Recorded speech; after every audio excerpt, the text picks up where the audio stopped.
E eu esperava que ele desse um grito como vocês deram aqui, mas ele abaixou a cabeça. E quando ele levantou, os olhos dele estavam marejados em lágrimas. Ele começou a chorar. E ele disse: o senhor acredita mesmo nisso, pastor? Se eu fiz na sua vida, eu posso fazer na vida dele também. Testemunho emocionante do pastor Marco Feliciano. Assista comigo até o final e seja edificado. Depois não se esqueça de se inscrever em nosso canal e também de ativar o sininho das notificações.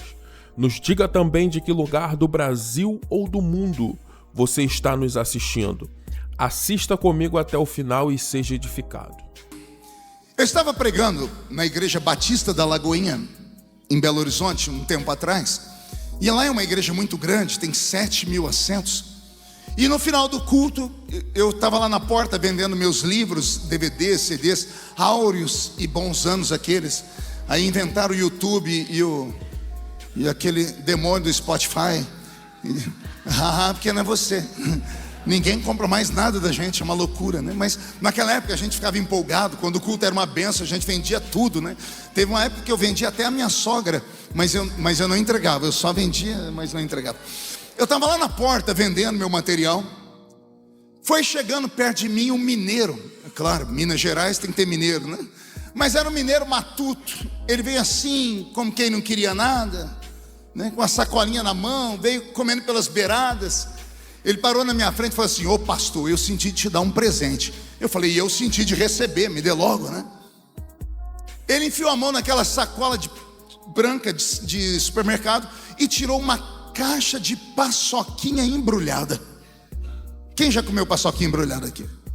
Vamos elogiar a paçoquinha no idioma de Minas? O trem bom, só. Tem algum mineiro aqui?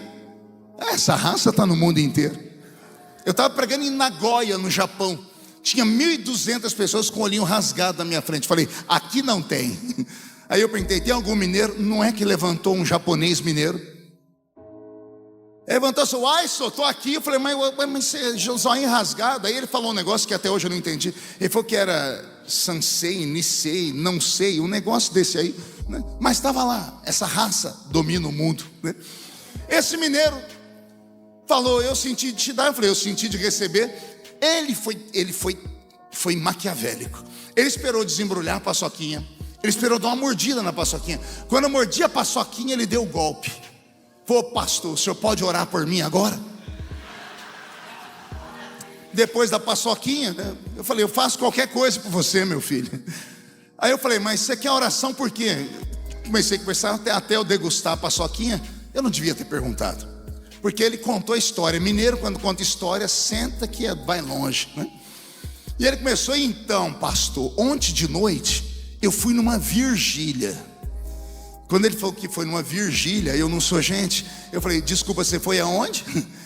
Ele falou: numa vigília. Aí eu enfiei o resto da paçoquinha na boca, para não ter uma crise de riso, né? Porque eu conheço vigília. Vigília foi a primeira da minha vida. Eu falei: tá, filho, mas e daí? Foi daí, pastor, que não era vigília de crente normal, não. Era vigília de crente doido. Eu sou pentecostal.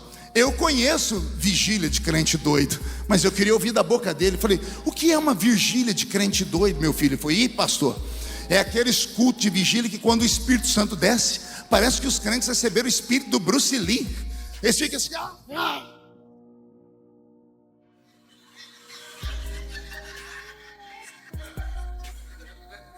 Jesus usa, mas quando o inimigo pega, dá isso aí. Volta para o espírito, Roberto. E eu falei: e daí, filho? Foi: e daí, pastor? Que lá pelas tantas veio um profeta doido falar comigo. Chamar profeta de doido é redundância, eu já falei isso aqui. Mas eu queria ouvir da boca dele o que era um profeta doido de vigília de crente doido. Falei: o que é um profeta doido para você, filha? Pastor, é aqueles profetas que quando vêm profetizar para a gente, eles quase matam a gente do coração, uai. Eu falei: mas como assim? Pastor, o senhor já foi em vigília? Eu falei: muitas. O senhor sabe que a vigília tem aquela hora que está quebrando tudo, o povo está pulando, gritando, mas daqui a pouco quieta todo mundo fica cansado. Tem uns que dormem, de repente alguém pega e bate num pandeiro. Pá! Tem gente que já acorda falando em línguas, mostrando que é mais espiritual do que os outros, né? Falei: e aí? Pastor, estava todo mundo quieto. Eu estava encostado na parede da igreja em pé, porque não tinha lugar para sentar. Eu estava olhando para o púlpito. O profeta veio lá de trás, pastor.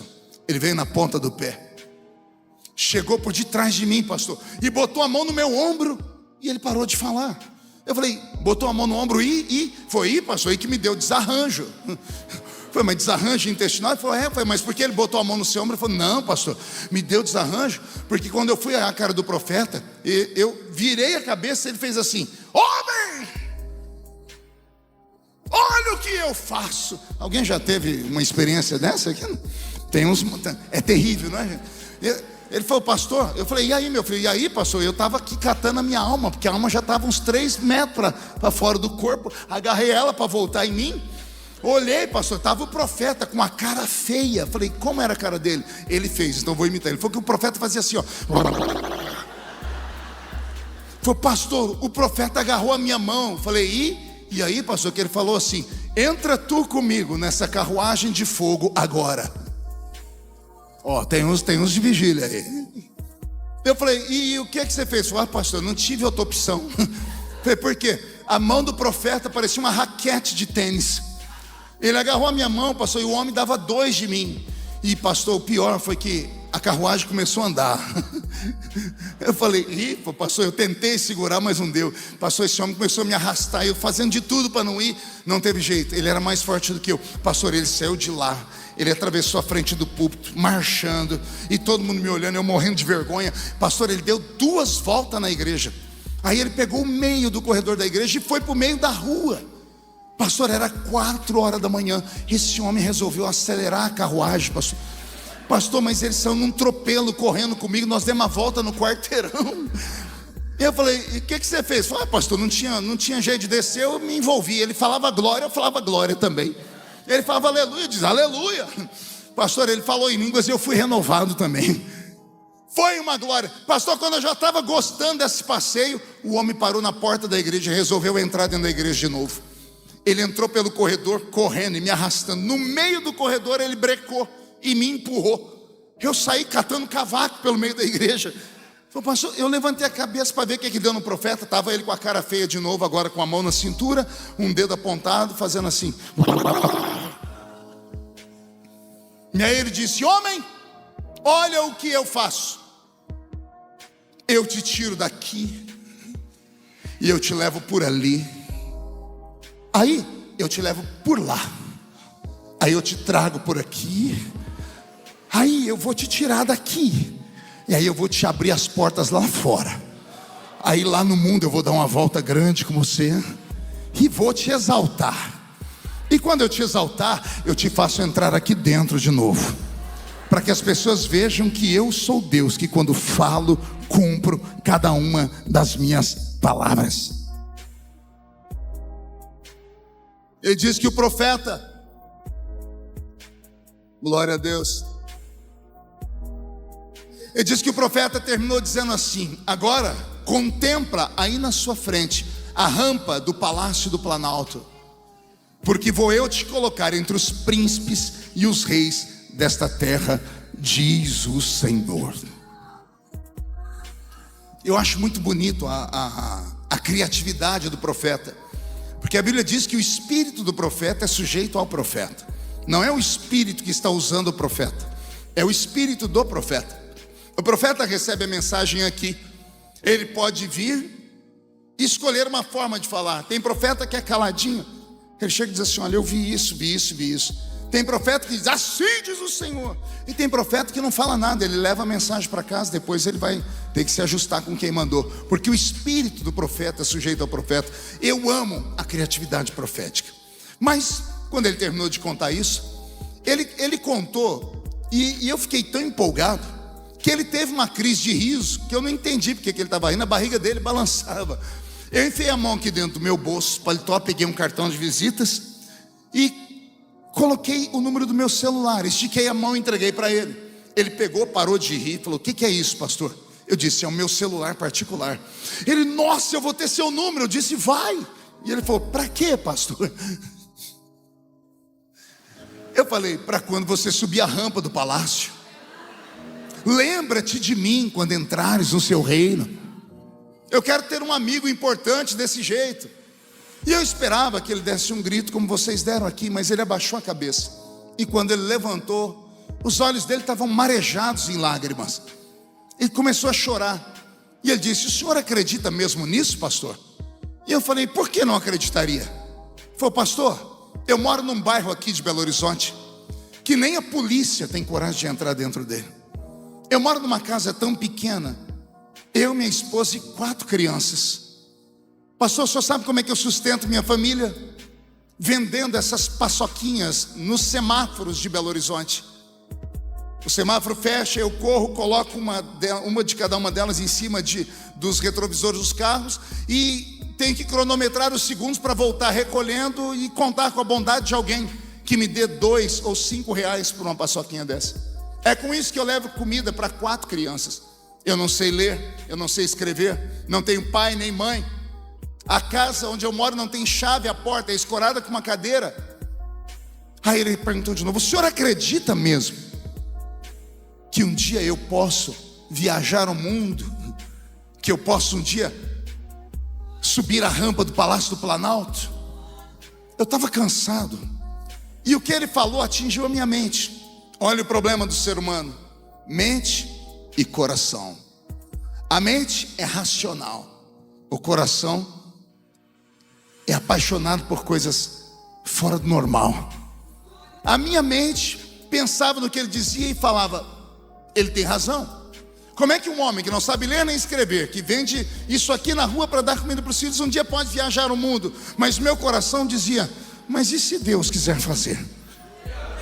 E se Deus resolver dar? Mas como eu estava muito cansado, não estava mais no púlpito, o espírito foi vencido pela minha mente. Quando eu fui abrir a minha boca para falar para ele assim, a desculpa que todo pastor dá quando ele não acredita: vamos esperar, se for de Deus vai acontecer. Quando um irmão falar isso para você, é porque ele não acreditou em bulhufas que você ouviu, né? Ele não quer se comprometer, ele diz: então vamos esperar, se for de Deus vai se cumprir, porque ele não acreditou em nada. Quando eu fui falar isso para ele, aconteceu algo comigo que só quem é crente pentecostal pode acreditar. Os meus sentidos foram arrebatados. Instantaneamente eu apareci em outro lugar. É como se eu piscasse o olho, ele estava aqui. Ao abrir o olho, ele não estava mais na minha frente. Eu fui transportado para um outro lugar. Eu não sei explicar se o lugar era grande ou pequeno, se era escuro ou claro. Era um ermo, um vazio.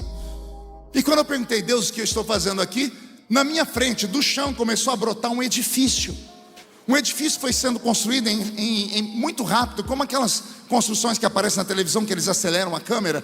Eu vi nascer o edifício. Eu fui olhando na construção tão rápida, já com janelas. Quando eu olhei lá em cima, tinha um letreiro escrito Hilton Hotel. Quando eu vi Hilton Hotel, eu falei: eu conheço esse hotel. Quando eu disse eu conheço esse hotel e pisquei os olhos, eu vi no que devia ser o 8º andar, um homem de terno e gravata olhando pela janela. Eu não conseguia ver o rosto do homem, eu só via a silhueta dele, porque tinha uma luz atrás dele. Eu pisquei os olhos, agora eu não estou mais aqui embaixo, eu estava atrás do homem. O homem virava a cabeça para olhar e eu virava junto. Ele olhou para a esquerda e eu vi várias casas bem iluminadas, casas bonitas. Ele olhou para a direita e eu vi um letreiro escrito Estádio de Wembley. Quando eu li aquilo lá, Estádio Wembley, eu disse: isso aqui é Inglaterra? Quando eu disse Inglaterra, uma voz gritou dentro daquele lugar: se lembra, filho? E quando eu procurei a voz, o homem sumiu, o prédio sumiu. Eu voltei naquele ermo onde eu estava. Eu olhei para frente e vi aquele homem de terno caindo em câmera lenta e se transformando. Ele não era mais um homem de terno e gravata, agora era uma adolescente, usando roupa de boia fria. Conhece boia fria aqui? Lembra aquele pessoal que pegava caminhão de pau de arara? Daquele jeito, usando uma roupa rota, 2, 3 meias na perna, meia na mão em lugar de luva, chapéu de palha e um embornal nas costas. No embornal tinha a ponta de um facão de cortar cana. Na outra mão ele tinha uma marmita. E ele estava subindo agora a traseira de um caminhão de pau de arara. Quando ele estava subindo, eu comecei a admirar aquilo. Eu falei: como é que esse homem virou isso? A voz gritou de novo: se lembra, meu filho? E eu procurei a voz, não encontrei. Quando eu olhei para frente, não tinha mais caminhão. Eu vi aquele mesmo moço se transfigurar também numa criatura bem pequenininha. E ele virou um menino descalço, sem camisa, de shortinho, todo sujo, segurando nas costas uma caixa de engraxar sapato. E o menino caminhava. De repente a voz perguntou: e agora, se lembra, meu filho? O menininho olhou para mim e deu um sorriso banguelo. Eu comecei a chorar. Eu disse: me lembro, Senhor, porque era eu. Aquele menino era eu. Só que aquele adolescente também fui eu. E aquele homem lá no Hotel Hilton, do lado do estádio Wembley, também era eu. O Senhor mostrou minha vida de trás para frente. Todo ano eu prego na escola bíblica em Londres e eu me hospedo naquele hotel. Só que antes disso eu fui cortador de cana, apanhei laranja, algodão e café.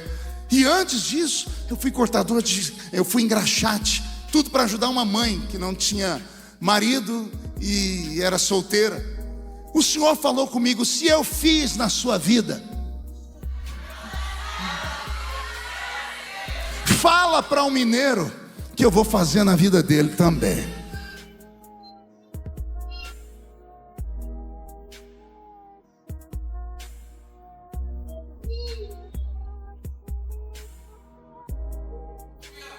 Quando eu voltei em mim, o mineiro estava chorando na minha frente.